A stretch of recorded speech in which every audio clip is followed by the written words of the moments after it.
Hello, guys. Welcome back to Off the Cuff podcast, where real people have real conversation concerning a real Jesus. Wadau.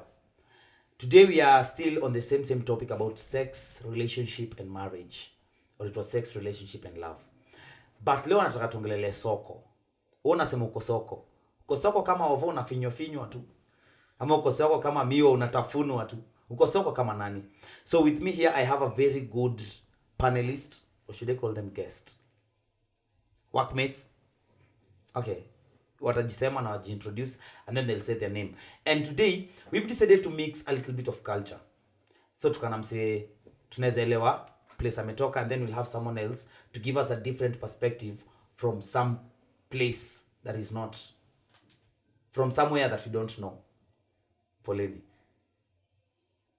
And then we'll have someone else to give us their own perspective from her background. But starting off with our audience, tutaanza na mchungaji himself. Asante sana. My name is Ruben Kika. I serve with Count Mean as a mission pastor, chaplain, driver. Yes, more than that, I'm married to one wife who is a woman and a father of one child. Yes, thank you. Yeah, we go to Tracy. My name is Tracy Karanja. Said Karanja, which means he's my dad, which means I'm single. Very single. Yes. I work at Count Mean Kenya. I volunteer at Count Mean Kenya as the administrator, and I go for missions. Yeah, nice. Sasa kabla tuendelee, hapa if you don't understand English, we'll make sure Deno and Kigo, they give you the subtitles. Yes, you can introduce yourself. Say your name, what you do, and if you're married or you're single. My name is Kalista Midas, and I actually recently just quit my job to come serve at Count Me In for the summer, and I'm single. Yes. Man, if you know English, you can try your luck. Right? Sure. Ah, nice. So sky hapo na umelalia kizungu. Now, just as if we introduced ourselves, you've said you're single, you're married, you're single. I want to ask you, in the season that you are at, like Pastor Geka, would you like to go and be single again? Of course not. I think it will work on vice versa. If I decide to marry, I'll marry earlier than I did.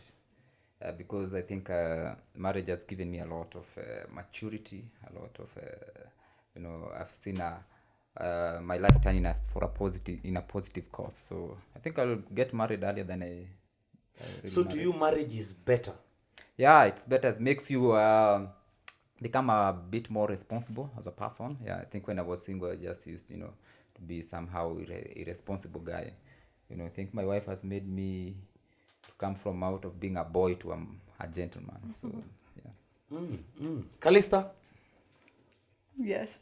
Is it to you, according to you, your own perspective, do you prefer staying single or getting married? Which one is better between being married or staying single? Well, it's definitely hard to compare the two because I've never been married. So to me right now, being single is better because, one, that's the season that God has me in, and I wouldn't want to get ahead of what God has me in. And I think, too, that there's a lot of things that I'm learning in this season about myself, but then also about the things that God wants to do in my life and through my life that I need to learn before I would step into a season of getting married, if that's what God has. Wait, before we go even to Tracy, don't you think being single, it makes you lack some sense of accountability? Like you don't have, the way you said, you don't want anyone to interfere with whatever you're doing. So don't you think it robs you the aspect of accountability? Maybe in some ways, yes, but I'm still submitted to God. And like in a marriage, you're submitted to a husband that's submitted to God. And so maybe there's not another level of accountability, but there's definitely accountability to the Lord, just like there would be in a marriage. So you prefer being single at this season? In this season, yes. So if someone comes and tells you, I want to marry you tomorrow? Listen, if it's God's plan, and I know that it's God's plan, I quit my job and moved here pretty fast, knowing it was God's plan, but if not, no. Okay. Tracy? Do you prefer that name Karanja, or you prefer something else like Mwangi, you know, Moshai, yeah, something, just a different name rather than Karanja? I desire to get married. I do. I desire to get married. But I'm happy in the season I'm in. I'm learning in the season I'm in. And I'm looking forward to get married. I can't compare which is better, being single or being married, because I'm not yet married. Yes. But I'm happy where I am. And I'm looking forward to get married. So acha nikuulize. At times you don't just sit down and just wish, manze, I wish I was married. Because umefika home, umechoka, and then uko like, yes, you need some massage. Naweza sema natamani. Natamani hiyo. Natamani kukuwa married. Natamani. Mostly because of companionship. Natamani msewa kuambia how you feel. Natamani all those things. But I can't say it's better. Nugget. Yeah. But even also you can't force yourself to go and get into marriage. Yeah, I can't force me. Hata hakuna mtu sasa. Hakuna ule mtu. Hakuna mtu. Hakuna ule mtu anaweza jiforce kwake. Pastor Geka, before we move on. Una get hapa amesema you must know he is the one. Same to her if it's God's plan. How did you know it was God's plan for you to get married to your wife? Let me say this, and it does sound maybe theological off, but I think it's God's desire that everybody gets married. Yes. That's God's desire. It's just to make sure your priorities are right and aligned with God's will. Yes. Everybody has their personal desire. Kuna mwenye ataka kuolewa when I'm 20, another maybe 25, another person at 30, another person at 35. Charles Jonjo tulisikia alioa akiwa 50. So it depends with how your priorities, how you have planned yourself, and how you want your life to move. But again, it must be aligned with God's will. Yeah. So if it's aligned with God's will, then it's you get good. I think the challenge comes, getting and knowing this is the right guy or this is the right person for me. That becomes a huge challenge. I think that's why maybe watu wengi wana buy time, you are not sure, you are mark timing 50-50, but when you are sure, then I think as long you have a national identity card, you get married. My question was for you. Wewe ulijuaje? Ni yeye. Like ulimuona kikitu kikakwambia uko na ameshine, uko na ni different na wengine. How did you know? Nini li stand out kwake? Yenye ku stand out kwa uliona kia yela hivi? Yes. I think kila msee wangana vile nimesema, kila msee kama mimi nilikuwa na desire zangu zile wife nataka qualities. Sikutaka acha dem mweusi kama mimi. Nitaka dem ana brighten life yangu. Hapo sana ulitaka dem ana brighten. Sikutaka msichana mrefu kunishinda.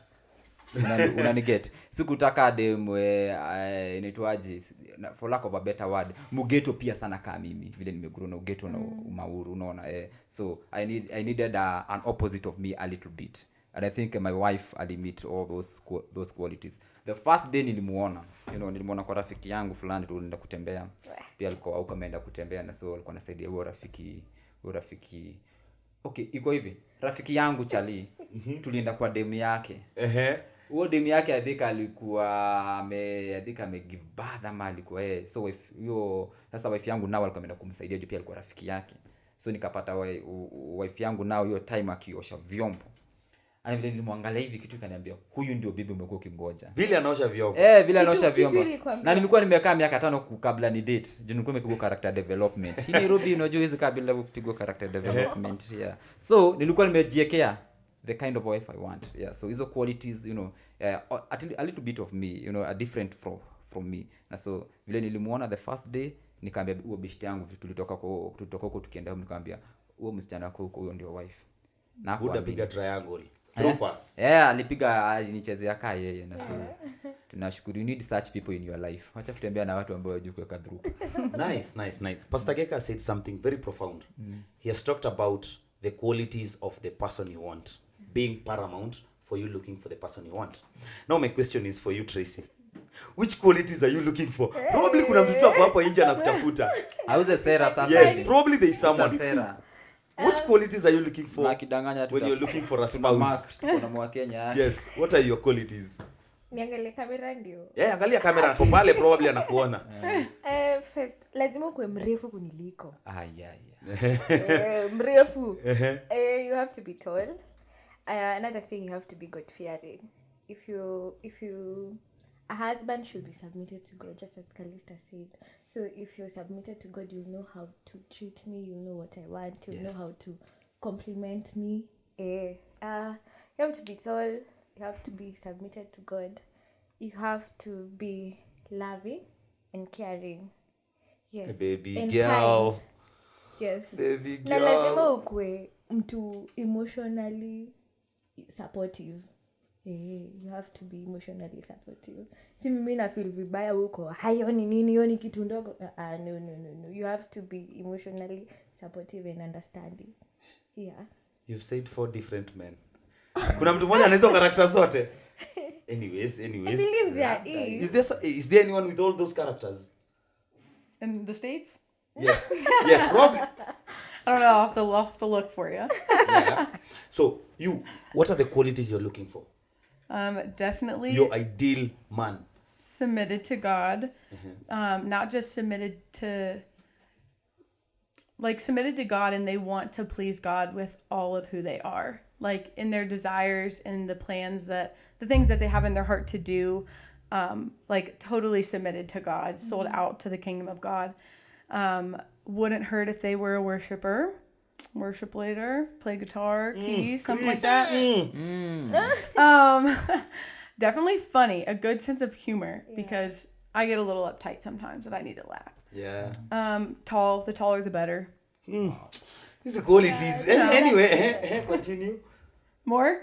Yeah. I got a long list. You have a long list? How long of a list do you want? 3 more qualities. 3 more. Loves my family. And then obviously it'd be good that I get along with their family. Let me think. Oh, definitely very driven in the same purpose. Like I think it's important that we're able to run in the same lane together and the things that God's called us to together. Because otherwise there can be that pulling that might not be healthy. So to be able to run in the same lane as somebody, as I'm discovering what that is, obviously that's part of it too. 2, 3, loves my dog. I love my dog. My dog's a good judge of character. Watu wengi wako nje. You know, Africans, Yes. most men, apart from the few who love dogs, most men are afraid of dogs. Oh. Let's say probably we have Yikes. those street dogs. Say you're afraid of dogs. Miss Jasema mimi. Yeah, Kumbe no. wewe He's not a bad street dog. Anyways. This question is also for Pastor Geka, but mostly we'll dwell on you too. We are all Christians, and we are all submitted to a certain church. All of a sudden, there is this, I don't know if it's people idolizing marriage, but there is this aspect of, when are you getting married? When are we having grandkids? From parents, from church folks, from church elders. And my question is, why do you think there is that pressure for young people to get married? Kalista? For me personally, in my experience, I can't say it's been pressure to get married. I feel like it's more just like an expectation. Like people just assume that you're going to get married, but there's not like the pressure. Like, why aren't you married right now at my church? So what was the question? Why is there pressure? Why? So you've just indicated that. I think for me in my culture, it's more just, especially within the church world, it's more of just like people just expect you're getting married and expect that you're getting married young. But that's just not always the case. So I think that just is it's an expectation, I think, more than a pressure for me. Nice. Tracy muulize hii swali mara 1 million. Wewe pressure tunajua iko. Wewe hata huwezi sema huwezi toroka. Mimi swali yangu ni, why do you think there is pressure among us church folks for you personally to get married? Why I think there's pressure? Na wazazi. Wazazi wangu hawanipei pressure. Oh, Hata wakuulizwa lakini anyway, why I think there's pressure? I think the church haija realize generation, hata si generation, I think haija realize we are in a new era of things. So one expect to be married at a certain age. One expect to tupate watoi at a certain age venye wao walipata. I believe right now kama topic yetu soko ni chafu, like that is something I believe, but there is someone out there for each and every person, but the church inatupatia pressure from their own perspective and not understanding where we are at now. Right now vitu zimechange. Me as a lady nataka kukua financially stable, nataka kukua financially somewhere. I just don't want to get married and be a housewife. So ikifika place yenye nakuwa pressured ni marry, even if I feel I'm not ready, I feel manze you coming too much. There's some things I want to achieve before I get married. So church inatupatia pressure, not understanding where we are coming from and what we want, and they don't understand we have our own goals. Yes, sisemi hiyo pressure ni mbaya, hiyo pressure si mbaya. Hiyo pressure pia at times inasaidia msee kukuwa alert, like you need to get married. Pia kuavoid vitu kama fornication, kuavoid such things, because sisi si chuma, si ndio? But sisi si chuma, so inapatia msee, like mother wa kanisa akikuona anataka kukupatia pressure ukwe married joko zile the way ukiendelea hapa kukana wao wasichana na kuonaona nayo utaanza ku, you see. So pressure yake ina come from a good side, but they don't understand where you're coming from, and they don't know what you want in life.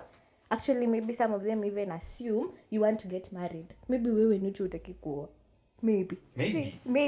So but hajauliza do you want to get married? Yako topo. Ha understand where you're coming from. Ha understand what you want. Yeah. So from both of your perspective, it is the aspect of there is a little bit of misunderstanding between generations. Yes. Because our parents thought that when we get at 20 something you need to get married, have a family, and so on and so on. So Pastor Geka, you as a married person, Yes. as a church elder, Yes. kwa nini mnatupea pressure? Yeah, as a pastor, I think in exonerate church, is not the church only inatupea pressure. I think iko both kwa church na kwa world. I think I agree with Kalista that is not pressure per se. I think it's an expectation. I think wazazi wetu vile waligrow, mtu akiwa 15 years 16 years ashaolewa kuna watoto, by the time ako age yetu yani alishamaliza kulea. So I think it's how you receive it. How you receive it determines whether it's a pressure or not a pressure, but is an expectation. Iko both ways. Wazazi dhiko wanaangalia because of generational change vile umesema. I think wanaona huyo amekaa hapa sana, I think ako na miaka 23 na bado anakaa hapa kwangu na anang'ang'ana kwa ni huduma kanisa ama ni sherehe, you know, akai ni kama mtu anataka kusettle. So just a reminder that kuna the other side of life. Yeah, so how you gonna land on it depend whether you gonna pressure. And I think pia kuna shift imekam na hii generation, yeah, that I have to build myself. And I think hiyo ndio tag of war between the older generation, the younger generation. Yeah, the younger generation says that I need to empower myself, I need to build myself, I need to build my brand, I need to build my skill, my craft. Na hii inaleta tiff. So inakuwa bit in a clash. So since man pressure per se, I think this is an expectation, especially an African setup iko na pressure tu kivyake. Wakati hujaolewa ama hujaoa lazima wanakupiga pressure, utaolewa lini, umeshaoa umesettle, hata mjamaliza miezi 3 mtoto anakuja lini, you know. So there that pressure ya, you know, umepata mtoto mmoja wa pili anakuja lini, ongeza wa mwisho, you know, that is an expectation. They expect that and they're not doing that in bad faith. I don't think they're doing that in bad faith. Is an expectation even in a pressure. One of my question is, and it goes to all of you, because you've mentioned something very profound. We've realized there is a gap between the two generations, right? Yeah. They say old men, they tend to be wiser. So probably they can see something that we don't see from the age that we are in. And then this generation that is coming, it is goal oriented. It is results oriented. It needs these results before doing this. So between these two, who do you think is right? Who do you think is wrong? Is there anyone who is right? Is there anyone who is wrong? Okay. I don't think there's anybody who is right, who is wrong. I think both they're okay. It's just that there's a different mindset. Yeah. It's a battle of the mindset, and I think there need to be a bridge. We need wisdom of the old, but also need the aggressiveness and the passion and the zeal of the younger generation. So it needs to be a balance, because we have just said right now we are living in a very different times. Technology has gone to the notch higher. The old guys lived where alikuwa kwa shamba analima kona ranch huko. This generation, mtu mmoja alikufa, alizaliwa na amelelewa na single mother, baba maybe alikuwa mwizi akauliwa, ma something happened and he died, so he has no inheritance, he has no lazima ajue vile atajitengeneza ndeze kumove to the next level. So they need that bridge and a balance. That's my opinion. Personally, na agree na Pastor Gika. It's sisi wote, the old generation and the young generation, tuna need to come to an understanding of it's not about us the old people tukue right ama us the young people tukue right. No, it's just we come to an agreement and we come to an understanding. That's the thing. Yeah, we understand where this generation is coming from. Maybe if that old person, that person from the old generation, naweza taka sana ku understand mbona Nucho ajaoa na mimi nilioa nikiwa na 23 years. Like, come to my understanding. Yes. Come to so my 23. come to my level of why. Don't just assume ujaoa na mimi niko nimefanya nini. No. Yeah. Don't do that. Like, understand my reason as to why I've not done what you want me to do. And you as a young person, I think pia tunafaa pia sisi kukua focused. First and foremost, tuache kukua lazy. Kuna wase wengi sahi unapata tu msi yako home, atafuti job, atafuti income, anangoja tu kupewa. So pia sisi as young generation, we should stop being lazy. Focus, be goal oriented. Unajua, at this age I'm supposed to kukua nimefika hapa. At this age nafaa kukua nimeoa. Usiende unaanza kupewa peer pressure na mabeshte. Unapewa peer pressure, unaona wase wanaenda kukunywa, wanaenda. So you will also follow the trend and the patterns because your friends are doing it. So unataka kufollow the trends and the patterns na ulikuwa umesha set goal yako. Umeset goal yako. Mse old akikuja kukuuliza mbona ujoa na ujolewa na nini. Anaona kwenye una waste ya do. Si ati aoni, anaona kwenye where you going wrong. Unaelewa? So pia sisi as young people, the goals we set, we should meet them and not get distracted. Yeah. There has been a lot of talk about celibacy, more so in this generation. People just wanting to pursue celibacy. Me, I don't feel like getting married. I'll just stay alone, pursue my goals, adapt a kid. Why are you smiling? Nimekuwa hapo. By the way, not you alone. Kuna wase wengi wameamua go the way of celibacy. Yeah. I'll just look for money, invest, adapt, stay with my dog. You see, why do you think there is that conversation of celibacy in this generation? What is the problem? Well, I don't know. I guess I would say, kind of like to the last question, I think that neither one is wrong. Neither one's 100% right. I think both have perspective. And so I think for this generation, maybe I'm just speaking for me, but for this generation, I feel like we've seen a lot in our parents' marriages. Yeah. And so there also is like a hesitancy, I think, with jumping into marriage. And just seeing like things you do like or things that you don't like, or why would I do that if this is what it looks like, kind of thing. And I think sometimes there's fear around it, or just a hesitation to jump in. But so it's sort of marriage trauma. Yeah, you saw maybe the trauma with your parents and then you're like, no, I'll just pursue celibacy. Yeah, but I really think social media has a lot to do with it, because I think there's been just this wave of, especially like feminism and this whole culture of feminism, that it's like gone to an extreme that I think we've gotten really out of balance in roles and our places and the way that marriage is supposed to work and the union of marriage. So I think that with social media, I think that's impacted people's perception of marriage, because why would I pursue marriage and be bound to this if I could go pursue something like this? And they almost over glorify the other end. And I don't know that there's as much content and as much out there on social media of like healthy marriages and the blessing of marriage and the goodness that comes from marriage. So I think social's a little bit swayed. You've mentioned something very profound concerning feminism, but we'll talk about that probably some other time later. Tracy, Yeah. why do you think people, actually you are thinking of celibacy? I think kila mtu akona reason yake. Like everyone has their own reason, everyone has their own perspective. But I'll agree with Kalista for the two points I may raise. One, trauma from your parents, marriage, and another one, your social media. Also, I think people are dating early. So the moment you start dating early, as young as maybe when you're in primary, class 8 or ukiwa high school, you get the wrong experience. una get the wrong experience, unakuwa heartbroken, unakuwa na a lot of trauma. I feel like ungengojea you ask God for the right way of doing it. I feel like go through, I'm speaking from experience, go through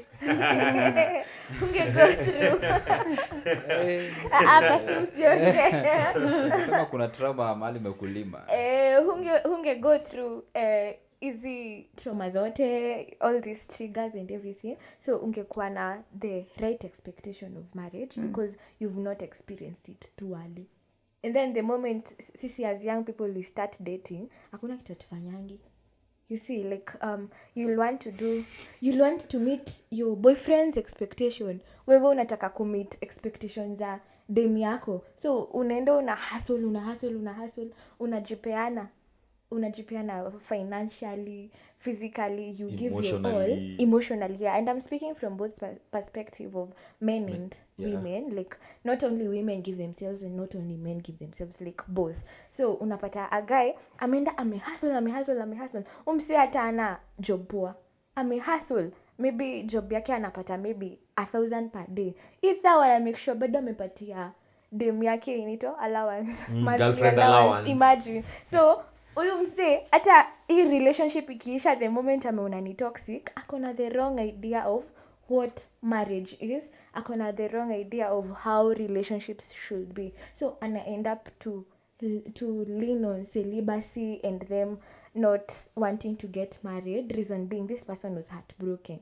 The same with ladies. Mdem unaenda una date the wrong person, unakuwa heartbroken, unakuwa in toxic relationship, unakuwa in all those negative things zenye zinafanya heart yako inakuwa very broken. So even when you experience the real when you start dating na huyu boy anakupenda in a real way, you end up not knowing what real love is because you've already been broken, you've already experienced all the trauma. Hata ukiwa kwa relationship you have all the triggers, you see. So you will end up leaning so much into celibacy because you don't want to experience the same heartbreak and the same traumas and everything. Well, okay. I think na agree na Tracy na Kalista what they have said. I think their point are valid, but I think there are two more about, the generation enlightenment.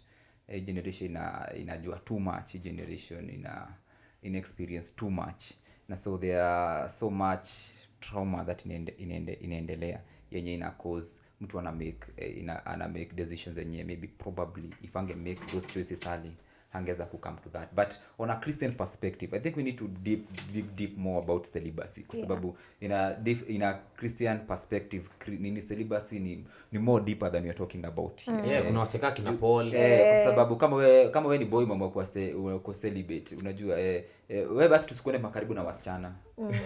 Kwa na friendship made, but si kesho uko na demu Java, kesho mwingine umepeleka mwingine sijui chicken nini, kesho mko out mna hang out ngong hills una get usivyo, yani ile design ya useme wewe mimi nimeamua ku practice celibacy na huku nje skati zinashuka na speed nyingine atuelewi. So kama ni celibacy ni ile celibacy, na unajua celibacy is a gift from God.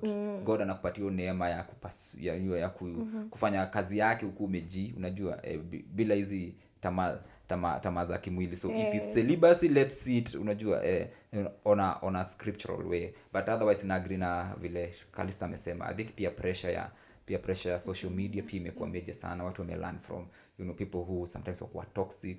Aspect ya feminism imecome in, na pia aspect ya vile Teresa anasema, I think we have indulged so much in in some of these sexual orgies zenye by the time uko 25 unataka kunini na mume ile vitu nimepata sahi, I'd rather remain alone. So there's so much happening na hii generation yenye unajua tuna life inakimbia haraka sana. I think technology imefanya vitu zikateka on a different tangent yenye usipokuwa na balance utajipata umeenda that aspect. But kama ni Mkristo umeamua ku practice celibacy, wacha ikuwe ni celibacy. Kama ni dem umeamua kuwa celibacy, si utafute nani Kenodia pale mpate mtoto then kama ni celibacy tumikia Mungu kuwa hivyo kamwili kauke.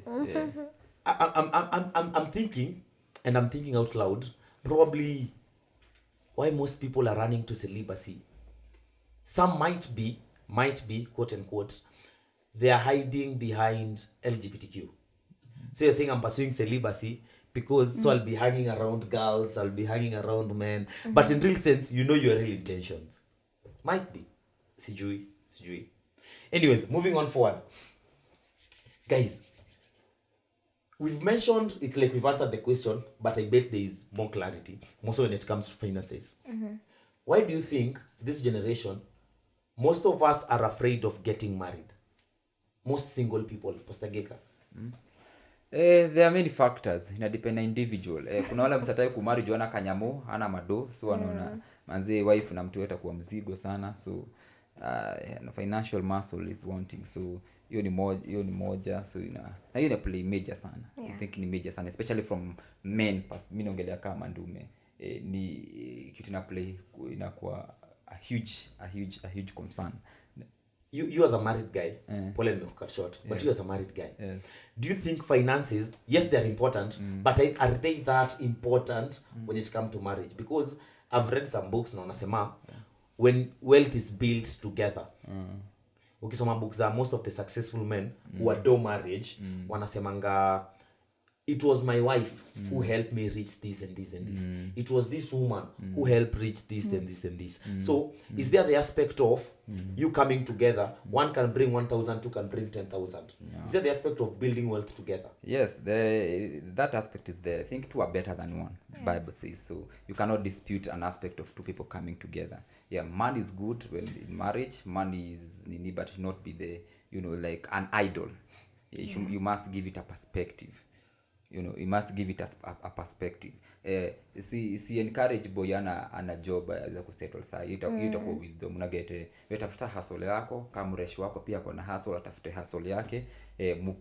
Mpige hesabu zenyu muone ni aje, with this we can be able to begin a family. Unagete so is how you want to look at it. Ukweli ni money should not be the idol, but again is not wisdom kuingia kwa ndoa na hauna job, wife yako hana job, mwisho wa mwezi landlord atakuwa na ngonga hapo na na bana kama wewe ni mtu uko na mbegu fertile tena mtoto atakuja. Nilisikia msaki maziwa. I had this somewhere. It was just a certain philosophy that this is me, not necessarily me, it's an example. This is me here. I'm dating. Okay, I'm dating, but I don't have money, but I'm dating. So someone asked, why aren't you married? Probably I will say because I don't have the right finances. Aniulize, but do you have a girlfriend? Nimwambie yes. So aliniambia, will you marry the finances or will you marry the girlfriend? Because the girlfriend is there. So when you're getting married, will you be getting married to the finances or will you be getting married to the lady? I don't know if money gets. I think hiyo kitu ni very personal. I think inaweza sema hivyo. Mimi nimejua kuna couple najua chalia kwa aqua job, hakuwa anything hata kwa mechop, but dem alikuwa poa, dem alikuwa na masters, dem alikuwa na job poa. Unaget, and they got married because dem alikuwa a little bit stable, unaona. Na so by the time wakasaidiana, boy dem akihustle, boy pia na akapata ma scholarship, anasoma unaget, na boy sasa ako better na ako wera. So me think in personal between the two people, na vile muna view na vile nimewaleta pamoja. So it's not something should become unaget kwenye doctrinally a blanket, unaget a blanket doctrine kwa kila mtu. It depends. Hata machali, kuna machali unapata na dem ana anything na uko sawa, unamchukua na unamsomesha na inakuwa poa na but life inaendelea. Asikuwe kama ule mwenye alienda Japan akarudi na Japanese. So, but yeah. Tracy, Yes. what do you think most people are afraid of marriage? I think priorities do matter a lot. Unaweza pata priority ya msee sahi ni kuhustle apate do venye Pastor Gika amesema, but if this person is hustling na akona pesa but hataki ku settle, I think that hapo ndio kwenye shida iko juu msee hata akidate hadate for marriage. Ana date maybe kujibamba, ana date maybe ako yeye ndio akona you never know. So I think priorities also matter. Kama priority ya msee ni kumari, ikoe uko na do ama una do, iko ile kidogo uko nayo, I think utai budget mpaka uweze kumari ama uweze kusettle. I think priorities and also choices. Calista, why do you think most people are afraid of getting married? I think kind of Most young just folks. to what I said earlier, just about what they've seen marriages to be, but then I also think, like Tracy just said, the priorities. I don't feel like marriage is prioritized as much in our generation, unfortunately. I think that there's a lot of other things taking youth's attention and taking people's attention that they think is better than marriage, because I think they don't have a good idea of what marriage looks like, or a good biblical understanding of marriage and like the true blessing of it and the way that two is greater than one. And because I think we have a distorted view of love and what love is. I think with social media, you have all these examples of almost unrealistic expectations. And then when your situation doesn't meet that, and it might be totally normal and okay, but it doesn't meet that, there's suddenly this gap. And I think that gap tends to scare people, just because there's unrealistic expectations. There's a disformed idea of what love is in a biblical sense. I think that we're selfish as human beings. I think there's definitely a selfish nature to it, that it's me, myself, and I can do this, and there's this. It's not good, but I think that there's a lot of different factors that are playing into it. Not knowing what real biblical love is, not knowing the blessing of marriage, not having different priorities, and being very self-focused. So people are focusing on oneself a lot. Yes. Now, me, I will say, from what I've heard and from what I've gathered,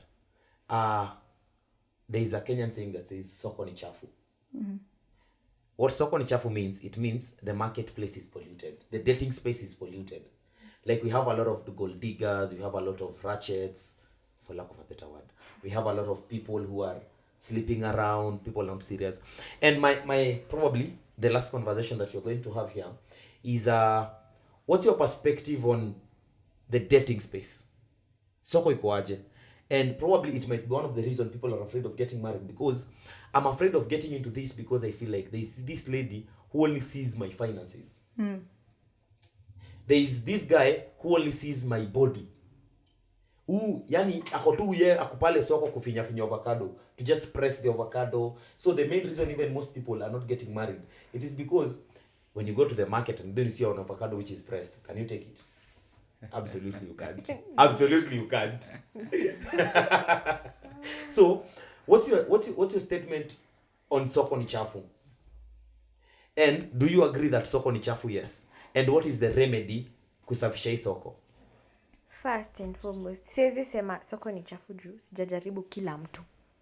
So unajua mtu anaweza sema soko ni chafu kama ameenda tu man A, man B, man. You see, like personally for me that's not my perspective. Siwezi sema ati soko ni chafu because I've not tried every Tom, Dick and Harry. You see, but awa wase wenye wanasema soko ni chafu, I feel like it's a thought.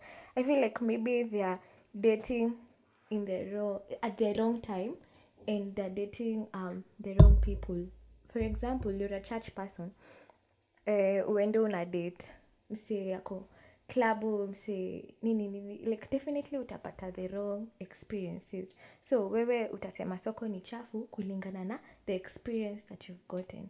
But if you decide, I'm going to wait for marriage, I'm going to wait and ask God for guidance in marriage and in my dating life, I believe God will direct you to the right person, to the person who is meant for you. So you will not have all these heartbreaks and experiences of soko ni chafu. That's my perspective. Yeah. Nice. Pastor Geka, soko ni chafu. Hata gambut yezi toboa. Hiyo ni saying ya Geka. Hiyo ni saying yake. Soko ni chafu hata gambut yezi toboa. Yeah, I think that normally on a light note just to but I think more serious, I think it's a toxic narrative also. I think every generation there have always been sexual immorality, but in every generation there have always people who are remnants. Yes, so Sodom and Gomorrah was wicked, but we found Lot's daughters were virgin. Yes, in the days of Paul there was sexual immorality going on, but I believe also there were good men and women who were there. I think it's just a toxic narrative that is going on, and I think social media is playing good to propel that narrative, so that causes fear among us people to settle down. Even one of the factor kwani watu wa so inaleta fear msana na tu ni kipata na ule dema anipatia ukedi atanipatia kaswende ama kisonono hizo vitu zote. So I think it's just a toxic narrative. I think I believe if you are a true Christian, God umejieka poa, God atapatia tu msempoa. Wewe kama wewe ni mlevi, walevi upatananga tu. Kama wewe ni msi wa kusengenyana, gossipers know how to assemble. So kama wewe ni msemu chafu tu, pia wewe wachafu, so kutafuta utapa everybody they know how to meet with their own kind. So wewe kuna second chance bana. So uliokoko ka repent nokapoa maisha mpya. Wewe kuna and there's no that's what sema is a toxic narrative kwa sababu hata kama msi alifall na ka dedicate life kwa God, jamaanisha bado yeye ni mchafu.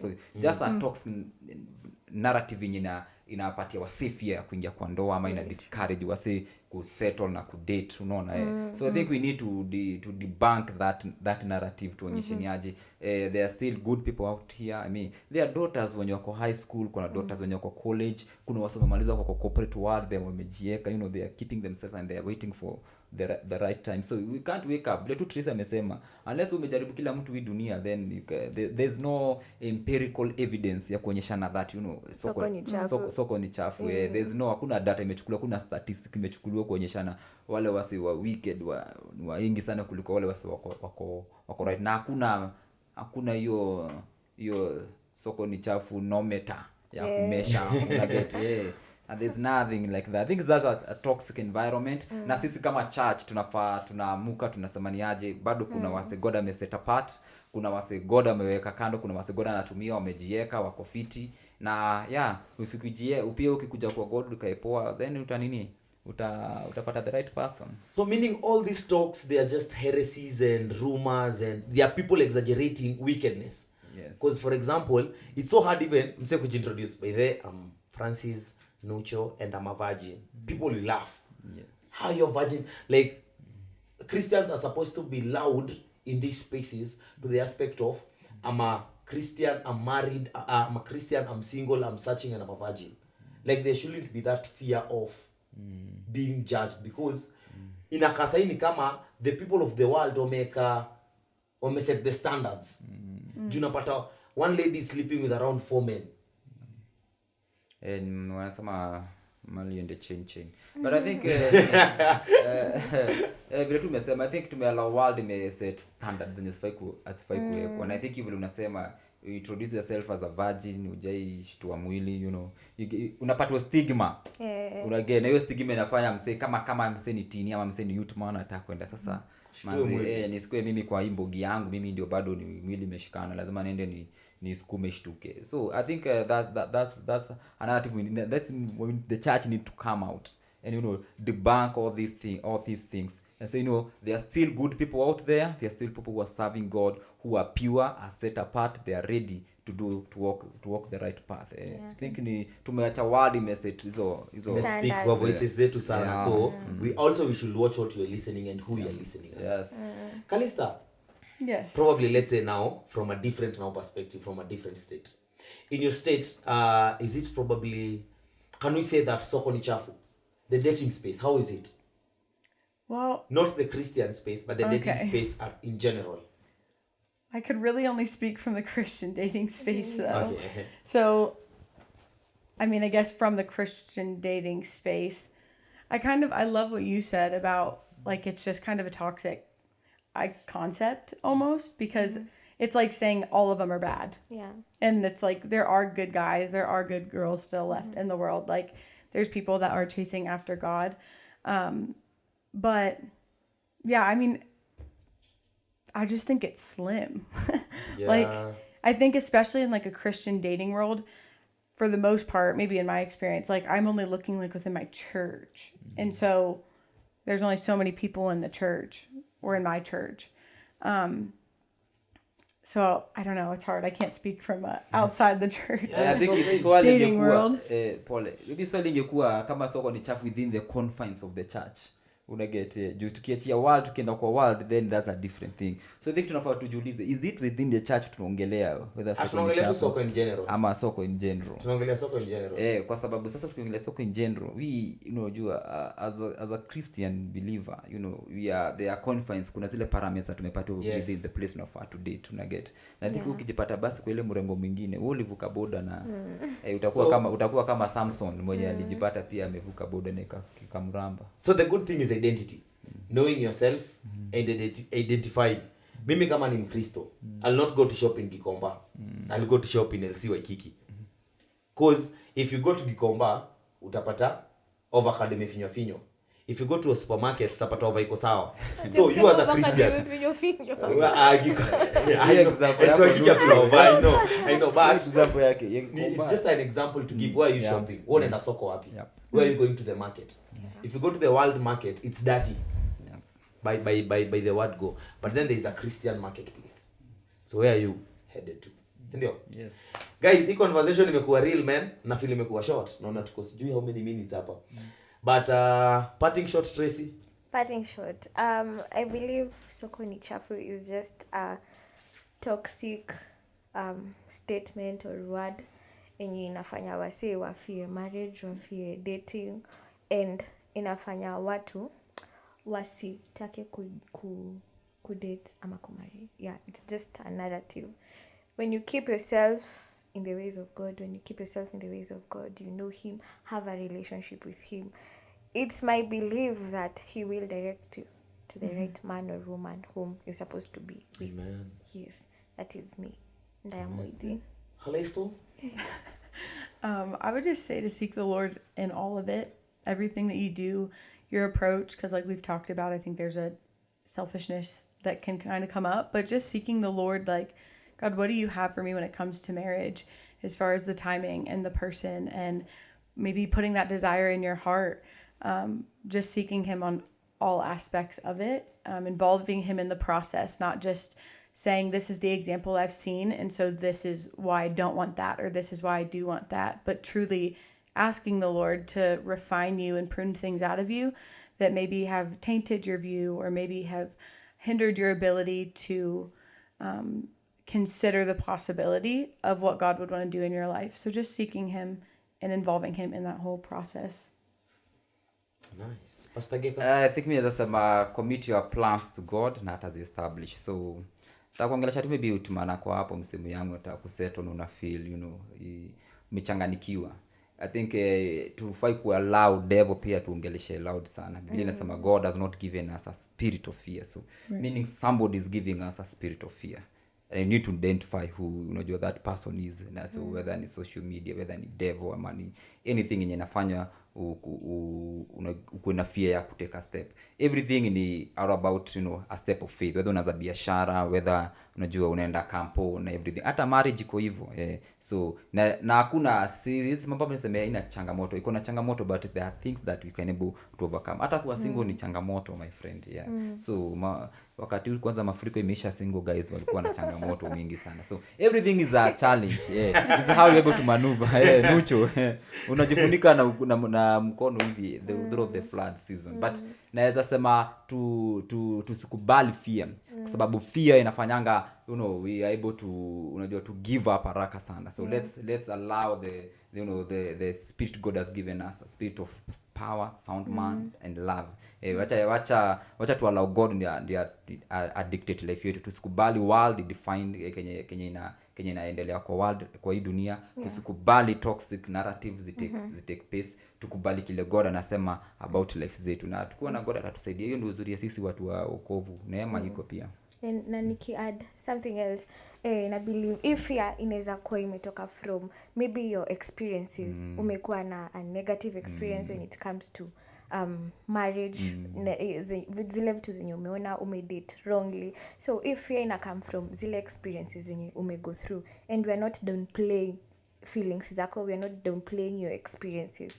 God heals you emotionally, he heals you physically. So just ask him, I have this fear of dating, I have this fear of marriage, what should I do? Heal me in this perspective. Heal me so that at the end of it kuwe na a perfect marriage, isikuwe ni kama ya the world, isikuwe ni kama ya those people who don't know you.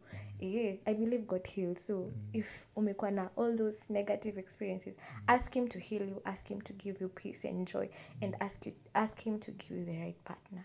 Because he can. Yes. Amen. Mimi nasema nini mkishongea hivyo?